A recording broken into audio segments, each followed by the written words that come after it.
পশু পাচার রোধে আবারও বড়সড় সাফল্য পেল বক্সিরহাট থানার অন্তর্গত জোড়াই ফাঁড়ির পুলিশ প্রশাসন।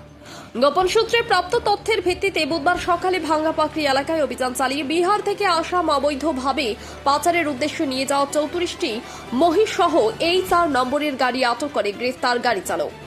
খবর পাওয়া মাত্রই পুলিশ ভাঙ্গাপাকড়ি মোড়ে ফাঁদ পেতে পাচারে ব্যবহৃত গাড়িটিকে চারিদিক থেকে ঘিরে ফেলে এবং তল্লাশি চালিয়ে ভেতরে ঠাসাঠাসি করে রাখা মহিষগুলোকে উদ্ধার করে।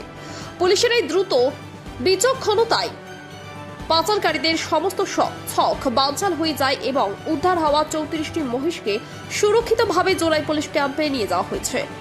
এই চক্রের পিছনে আর কার কার হাত রয়েছে এবং পশুগুলোকে ঠিক কোথায় নিয়ে যাওয়া হচ্ছিল তা খতিয়ে দেখতে ধৃত চালককে জিজ্ঞাসাবাদ করা হচ্ছে। পুলিশের এই সাহসী পদক্ষেপে এলাকায় ব্যাপক আলোড়ন সৃষ্টি হয়েছে এবং প্রশংসিত হচ্ছে প্রশাসনের ভূমিকা। Bureau report, UB live news, খবর যখন আমরা তখন।